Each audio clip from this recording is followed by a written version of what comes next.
नमस्कार। NPS study centre में आपका स्वागत है। आज हम एमटीएस का जो है 8/9/2023 को जो एग्ज़ाम हुआ था उसका इंग्लिश का एनालिसिस कराएंगे आपको। ठीक है, जो आपका अभी एग्ज़ाम चल रहा है उसके लिए ऑल द बेस्ट।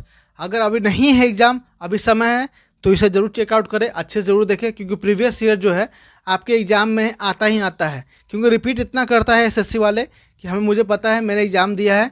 ठीक है, तो आप ज़रूर से चेकआउट करें। साथ ही साथ इससे पहले मैंने जीके भी अपलोड कर दिया हूं, तो उसे भी चेकआउट कर लें, ताकि जानते ही हैं कि मेरिट आपको जीके और इंग्लिश पर ही बनने वाला है, तो इसे ज़रूर चेकआउट करें। ठीक है, साथ ही साथ अब मैं एक चीज़ और अनाउंसमेंट करने जा रहा हूं कि सीजीएल का मेंस जो है आपको जल्द ही जल्द आपको प्रोवाइड करा दिया जाएगा पूरे सॉल्यूशन के साथ। ठीक है, उसके भी साथ ज़रूर जुड़े। और एनटीपीसी भी चलाया जा रहा है। एनटीपीसी जो है स्टैटिक जीके जो हो तो पूछा जाता है, वो भी चलाया जा रहा है, ज़रूर उसमें भी जुड़े। और साथ ही साथ करंट तो एकदम मस्ट है। करंट तो किसी से होता जानते ही है, करंट क्या होता है। पिछले 1 साल का करंट आपको पढ़ाया जा रहा है। ठीक है, क्योंकि जानते ही होंगे एसएससी जो है आपको पिछले 1 साल से पहले का ही पूछता है, उससे पहले तो पूछता ही नहीं है। 2-3 महीना पहले पहले का नहीं पूछता है आपका एसएससी, जो आपका 1 साल का अंदर का पूछता है। ठीक है, तो उसे भी चेकआउट कर ले।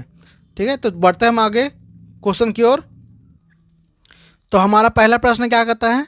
हमारा पहला प्रश्न पूछता है कि वन वर्ड सब्स्टिट्यूट बताएं। क्या बोल लिखा है? वन वर्ड सब्स्टिट्यूट बताएं। तो वन वर्ड सब्स्टिट्यूट चल देखते हैं हम लोग। तो लिखा है, पूरा सेंटेंस पढ़ते हैं हम लोग। Hundreds of people were removed from a place by the government recently due to a war like situation. तो यहाँ कौन सा किस चीज़ का पूछा है? रिमूव्ड फ्रॉम अ प्लेस, मतलब एक जगह से दूसरी जगह चले जाना। ठीक है, उसे क्या कहते हैं हम लोग? इवैक्यूएटेड कहते हैं। क्या कहते हैं? EVACUATED, इवैक्यूएटेड मतलब होता है एक जगह से दूसरे जगह चले जाना, उसे क्या कहते हैं? इवैक्यूएटेड। ठीक है, टर्मिनेटर मतलब होता क्या है? टर्मिनेटर मतलब होता है आपका, टर्मिनेटर मतलब होता है कि रद्द कर देना, टर्मिनेट कर देना, रद्द कर देना, आगे बढ़ा देना। ठीक है, इस तरह से। ठीक है, इन्वेडेड मतलब होता क्या है? इन्वेडेड मतलब होता है आपका आक्रमण करना। क्या करना? आक्रमण करना। असैसिनेटेड मतलब होता क्या होता है? ये भी आक्रमण होता है, लेकिन हत्या होता है, लेकिन ये आपका किसी रिलीजन धर्म के से जुड़े या पॉलिटिकल से जुड़े होते हैं, तभी जाके इसमें आपका असैसिनेटेड होता है। ठीक है, अगला क्वेश्चन देखते हैं। अगला क्वेश्चन क्या कहता है? अगला क्वेश्चन है आपका कि सिनोनिम बताना है। क्या बताना है? सिनोनिम बताना है। ग्रीफ। ग्रीफ का मतलब क्या होता है? तो दुख, रिग्रेट, लैमेंट, पेन, सोरो। ठीक है, ये ग्रीफ का मतलब होता है। पेन, ग्रीफ, क्या क्या मतलब लिखते जाइएगा आप लोग। ठीक है, रिग्रेट, लैमेंट, ये सब सिनोनिम्स है इसका। Pain, sorrow. ठीक है, ये सब जो है आपका ग्रीफ का सिनोनिम्स हो गया। आगे देखते हैं। जॉयलिटी। जॉयलिटी मतलब जॉय करना, एकदम खुश रहना। प्लेजर मतलब भी ये होता है, सॉरी गलती हो गया, सॉरी मैंने बोल दिया। जॉयलिटी मतलब खुश नहीं, मैंने जॉय वाला सोच लिया था। जॉयलिटी मतलब होता है चहल पहल करना, चहल पहल करना, चहल पहल करना। ठीक है, चहल पहल करना होता है जॉयलिटी का मतलब। ठीक है, आगे देखते हैं। प्लेजर। प्लेजर मतलब होता है कि आप खुश हैं, किसी चीज़ से आप प्रसन्न हैं, उसे बोलते हैं आप प्लेजर बोलते हैं। कंटेंट। कंटेंट मतलब होता है क्रिएटिव करना, क्रिएटेड करना, कुछ रिप्रेजेंट करना। ठीक है, उसे बोलते हैं कंटेंट। चलिए आगे देखते हैं। अगला प्रश्न क्या कहता है? Select the most appropriate antonyms. Antonyms पूछा है, ठीक ना? क्या पूछा है? यहाँ पर एंटोनाइम्स पूछा है, ये देख लीजिएगा ज़रूर, ताकि वो सिनोनिम्स पूछ रहा है कि एंटोनाइम्स पूछ रहा है। ठीक है, तो किसका पूछ रहा है? नॉन चैलेंट का पूछ रहा है। किसका पूछ रहा है? तो नॉन चैलेंट का पूछ रहा है। नॉन चैलेंट का मतलब होता क्या है, पहले ये समझिए। नॉन चैलेंट होता है कि आप बेपरवाह हैं, एकदम किसी चीज़ के कोई मतलब नहीं है। आप आराम से अपने मौज मस्ती में हैं, कुछ भी है, लेकिन आप बेपरवाह हैं, उसके बाद किसी चीज़ में आपको मालूम नहीं है, तो उसे क्या कहते हैं? नॉन चैलेंट मतलब बेपरवाह। ठीक है, तो इसका क्या होगा? उल्टा हो जाएगा, कैरिंग करना, देखभाल करना हो जाएगा उल्टा। ठीक ना, देखभाल करना, किसी की मदद करना, इस तरह से हो जाएगा कैरिंग करना। ठीक है, मार्वेलस का मतलब क्या होता है? मार्वेलस का मतलब होता है आपका आश्चर्यजनक हो जाना। आश्चर्यजनक हो जाना, किसी चीज़ से एकाएक एकदम पता लगना कि ये ऐसा चीज़ हो गया, जिससे आप पूरे शौक में चले गए। ठीक ना, तो आश्चर्यजनक बोलते हैं मार्वेलस का। फ्लैक्सिबल मतलब समझिए होगा। फ्लैक्सिबल मतलब होता है कि लचीला होना। क्या होता है? लचीला होना। फ्लैक्सिबल मतलब खींच के लंबा कीजिए या किसी कीजिए, फ्लेक्सिबल मतलब लंबा करना या लचीला होना। कोवर्ट मतलब क्या होता है? कोवर्ट मतलब होता है आपका गुप्त होना, गुप्त कहते हैं, हिडन, ठीक है, गुप्त होना, हिडन, इस तरह का, ठीक है। कोवर्ट मतलब गुप्त। चलिए आगे देखते हैं। अगला प्रश्न है, she was writing a letter to her grandmother when the power gone out. क्या बोला है? यहाँ एरर पूछ रहा है, तो एरर निकालते हैं हम लोग। क्या बोला है? तो यहाँ क्या हो जाएगा आपका? गोन आउट नहीं होगा, गो आउट हो जाएगा सीधे, ठीक ना। क्या हो जाएगा यहाँ पे? गो आउट हो जाएगा। चलिए अगला प्रश्न चलते हैं। अगला प्रश्न क्या कहता है? The killing of a king. क्या बोला है? The killing of a king. तो उसे क्या बोलते हैं हम लोग? रेगिसाइड बोलते हैं। क्या बोलते हैं? रेगिसाइड बोलते हैं, जो किंग को मारता है। पैट्रीसाइड बोलते हैं, जो पिता को मारता है, ठीक है। फैट्रीसाइड बोलते हैं, जो कि ब्रदर या सिस्टर को मारता है। और सोरोसाइड बोलते हैं, जो सिस्टर को मारता है। द किलिंग ऑफ सिस्टर मतलब sororicide, the killing of brother and sister fratricide, the killing of father patricide, the killing of king तो रेगिसाइड, ठीक है। आगे चलते हैं अगला प्रश्न की ओर। अगला प्रश्न क्या कहता है? अगला प्रश्न है आपका इडियम्स बताना। From scratch.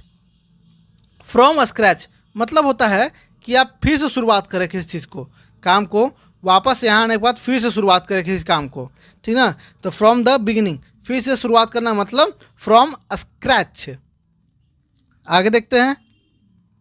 आगे बोला है, many soldier massed in dash at the international border.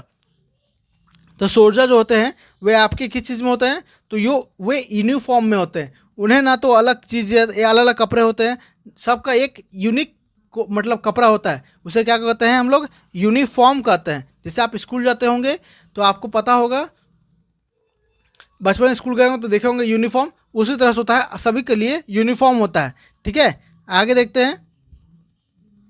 अगला प्रश्न क्या कहता है? क्या पूछा है इसमें? एरर निकालना है, ठीक ना।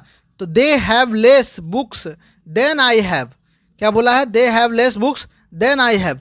यहाँ देन लगा है तो यहाँ लेसर होना चाहिए, लेसर होना चाहिए, तभी जाके यहाँ पे आपको देन लगेगा, ठीक है, याद रखिएगा। तो यहाँ पर ये जो है गलती है, लेस, ठीक है, लेस बुक्स जो है गलती है। अगले प्रश्न चलते हैं। अगला प्रश्न क्या कहता है? अगला प्रश्न है आपका, the sun was sitting over the mountains painting the sky with energetic. यहाँ देख रहे हैं, पूछा इसका साइनोनिम्स पूछा है। क्या पूछा है? साइनोनिम्स पूछा है इनर्जेटिक का। तो इनर्जेटिक का जो साइनोनिम्स क्या होगा? तो साइनोनिम्स इसका हो जाएगा आपका वाइब्रेंट करना, ठीक है। वाइब्रेंट करना जो है इसका हो जाएगा इनर्जेटिक का साइनोनिम्स। और फैडेड का मतलब क्या होता है? फैडेड का मतलब होता है दुर्बल, ठीक ना, दुर्बल होना, कमज़ोर होना, ये जो आपका होता है फैडेड मतलब। ब्राइट मतलब चमकना, आगे बढ़ना, ठीक है। रिएक्टिव करना मतलब कि किसी चीज़ का रिएक्शन देना किसी चीज़ को, ठीक है, उसे कहते हैं रिएक्टिव। फिर से स्टार्ट कर देना, एक्टिव हो जाना। आगे बढ़ते हैं। अगला प्रश्न 10 नंबर क्या कहता है कि स्पेलिंग ढूंढना है, इसमें कौन सा गलती है। चलिए इसे मैं थोड़ा सा बड़ा कर देता हूँ।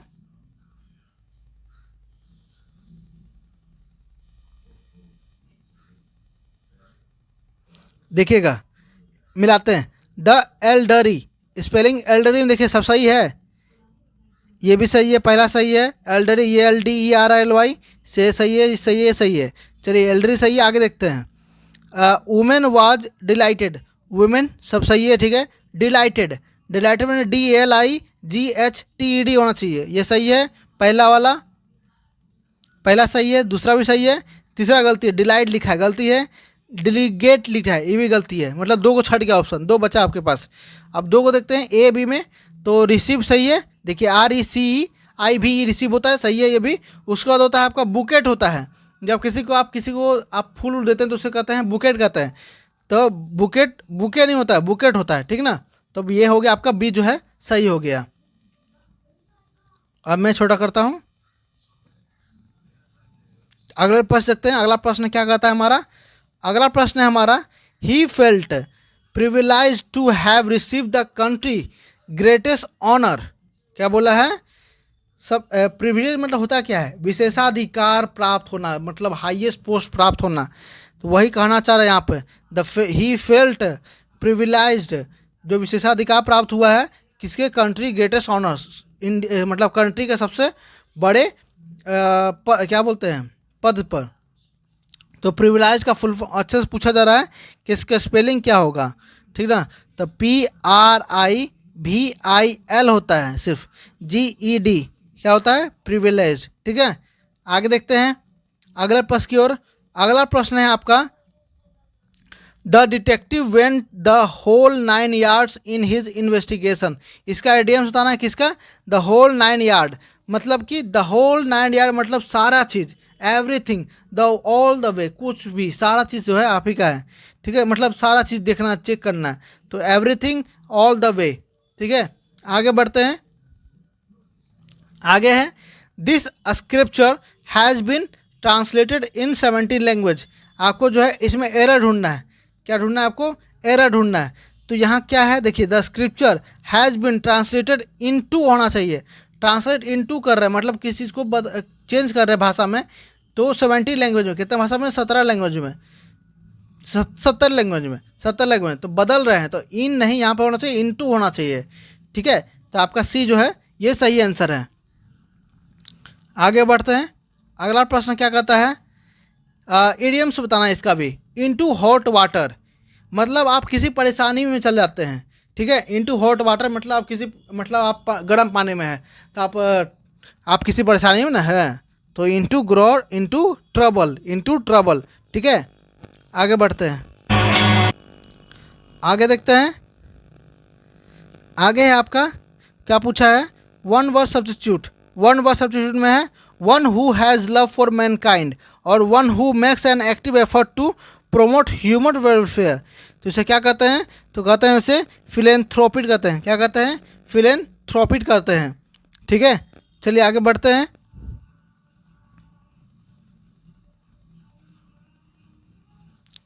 आगे पूछा है एरर निकालना है इसमें भी, ठीक है। क्या बोला है, 4 divided by 2 is coming out to be 2, ठीक है। क्या बोला है, 4 divided by 2 is coming out to be 2। 4 divided by 2 ये तो सही है, लेकिन इज कमिंग नहीं होगा, कम आउट टू बी 2, ठीक है, come out to be 2, B option. आगे बढ़ते हैं इसका अगला प्रश्न की ओर। अगला प्रश्न क्या कहता है, अगला प्रश्न है आपका, the professor niece was planning a pleasant surprise for him.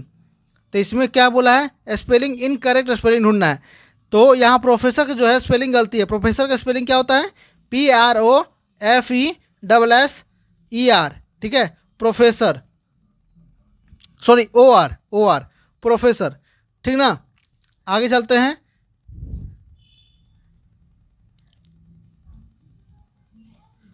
अगला प्रश्न है कि यहाँ बताना है आपका कौन सा आर्टिकल आएगा, ठीक है। नहीं आएगा तो ये इसका चिन्ह दिया हुआ है वो बनाना है। देखते हैं, चले पढ़ते हैं। Doctor suggested doing some eyes exercises and wearing dash pair of power glasses. तो द डॉक्टर आएगा, यहाँ क्या आएगा, द डॉक्टर आएगा, ठीक ना। किसी चीज़ के बारे में बताया जा रहा है, कोई एक चीज़ है तो वो द डॉक्टर, और उसके बाद जब पेयर ऑफ पावर, कोई पेयर होगा, जैसे जूता हो गया, कोई आपका चश्मा हो गया, मतलब इसका पेयर वाला चीज़ होता है तो उसमें अ लगता है, क्या लगता है, अ लगता है। तो इसका बी ऑप्शन जो है सही है, the doctor suggested doing some eyes exercises and wearing a pair of power glasses, ठीक है। आगे चलिए आगे देखते हैं, आगे है आपका बाइंग, क्या बोला है, इडियम्स बताना है। An arm and a leg, क्या बोला है, an arm and a leg. तो इसका क्या हो जाएगा, मतलब कि a large amount of money, बहुत ही पैसा है, क्या है, a large amount of money, a large amount of money, ठीक है। आगे बढ़ते हैं, अगला प्रश्न है आपका, she was known for her dash attention to detail always making sure everything was perfectly organise and it's proper place. तो क्या हो जाएगा यहाँ पर, फास्टिडियस हो जाएगा। फास्टिडियस मतलब होता है क्या है, कठिनाइयों से संतुष्ट होने वाला, मतलब आप किसी कठिनाई में हैं उससे आप संतुष्ट होकर ही आगे बढ़ेगा, ठीक ना। तो यहाँ क्या हो जाएगा, फास्टिडियस, वो जानती थी कि वो बिना कठिनाई से संतुष्ट नहीं होती है, मतलब उसे आप प्राप्त कर सकते हैं, तो कठिनाई, जितना कठिनाई होगा उतना आप खिलेंगे, ठीक ना। आगे बढ़ते हैं अगले प्रश्न की ओर। अब आगे आपका कंप्रिहेंशन, चलिए पढ़ते हैं हम लोग, क्या पढ़िएगा सही से एक। Tim Cook, CEO of Apple, who has recently dash India has some dash for parents limit the screen time for children. He says kids are born dash they are digital kids now, and it is, I think, important to set some hard rails around it. Various surveys of Indian children show alarming finding. A Sostra University survey of dash a thousand children and their parents in Rajkot finds that 92% students prefer playing mobile games over playing outside, and 78% students dash to having their phone while having meals. In other survey by local circles, nearly 55% of parents admit that their children aged 9 to 13 have access to a smartphone through the day. ठीक है, पढ़ लिए. अब इसको मिलाते हैं. देखिए, Tim Cook CEO of Apple who has recently, तो विजिट किया है इंडिया. इंडिया गया है, ठीक ना. तो गया है तो क्या होगा, विजिटेड गया है, मतलब गया था. तो विजिट किया था कहाँ, इंडिया. आगे देखते हैं. आगे आपका है हैज सम फॉर पेरेंट, मतलब पेरेंट द्वारा कुछ दिया जा रहा है, सुझाव दिया जा रहा है. तो यहाँ क्या हो जाएगा, एडवाइस हो जाएगा. क्या हो जाएगा, एडवाइस हो जाएगा. आगे देखते हैं हम लोग. आगे क्या लिखा है, kids are born, he says kids are born digital, मतलब जो नए नए बच्चे पैदा हो रहे हैं सब डिजिटली हो रहे हैं, मतलब एकदम सीधे अब मोबाइल की तरफ ही देखते हैं, तो डिजिटल ही हो जाएगा यहाँ पे. अगले प्रश्न चलते हैं. अगला प्रश्न क्या बोला है, Saurashtra university survey of more than 1000, मतलब ज़्यादा से ज़्यादा 1000 बच्चे जो हैं इसमें राजकोट में फाइंड किए गए हैं, तो मोर देन हो जाएगा. आगे चलते हैं अगला प्रश्न की ओर. अगला प्रश्न है आपका जो कि कहता है 78% स्टूडेंट जो है आर हैबिचुएट है, मतलब इससे जो है जानते हैं, इससे जुड़े हुए हैं, ठीक ना. हैबिचुएट हो चुके हैं, आदत पड़ चुकी है. हैविंग देयर फोन, फ़ोन का, ठीक ना, खाते समय मोबाइल देखना, ये करना. तो आज हमारा यही रहता है, ख़त्म होता है 25 क्वेश्चन का. ठीक है, कैसा लगा तो अपने दोस्तों के साथ शेयर ज़रूर करना, और हाँ, अपने चैनल को लाइक सब्सक्राइब भी ज़रूर कीजिएगा. ठीक है, तो मिलते हैं अगले नेक्स्ट वीडियो में. धन्यवाद.